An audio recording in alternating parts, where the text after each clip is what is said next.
Hi, I'm Armin. Today we're going to talk about how to get your motivation, especially on days when you don't want to do anything. So the first two things is you need to come up with your agenda plan for the week. What is it that you're working on? What needs to be done?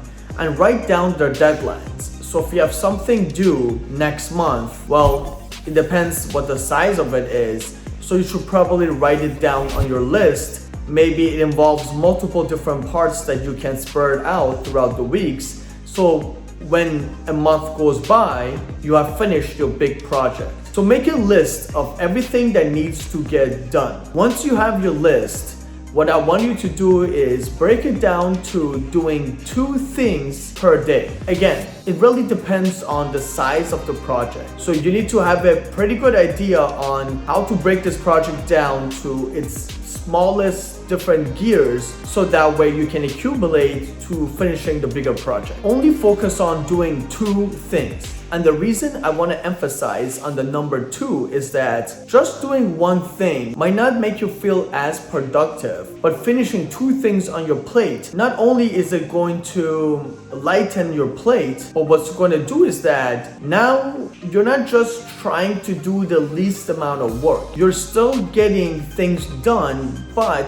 it's not an overwhelming amount such as 3, 4, 5 things you have to do. Only doing 2 things for a lot of folks out there working 9 to 5s and having really busy lives, 2 things is the perfect amount. How long it takes you to do it, that could be another question, but keep it to 2 things and I promise you, you will get a lot of things done in your life. Now, the second thing to do, which is as important as the first, but it's something that you're gonna have to work on for the rest of your life, is to wake up in a good mood. This is a lot harder said than done. However, working on this for myself for over 20 years and the students that I've helped, what seems to work a lot of times is have something fun you're gonna do during that day. For example, for myself, every single day I go to the gym for at least 1 hour. Now, when I'm in the gym, this is my meditative space. This is my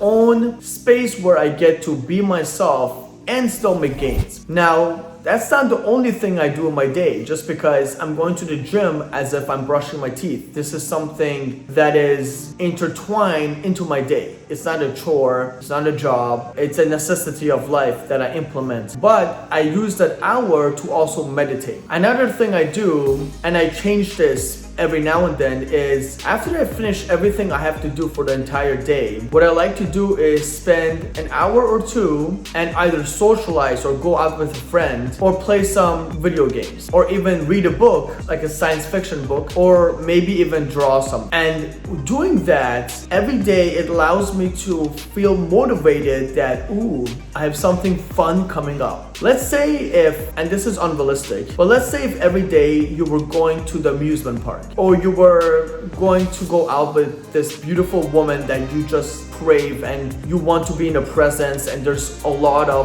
connection and chemistry happening there. You're gonna feel excited just knowing that you're about to see this person in the next few hours. Now imagine if you finish 2 things on top of that while having this good mood. If you have ever tried to finish a project while being irritated or frustrated or even in a bad mood, you realize that you procrastinate and you put it off for a lot longer than if you were in a better mood. So work on these 2 things and I promise you, your life will be a lot more productive and you will find a way to be self-motivated on a daily basis just from doing something that you want to do. If you'd like to get on a connection call with me to get a better clarity on your dating life and what it is that you're trying to achieve and conquer in your life, book a free 30-minute call with me and we can get started right away.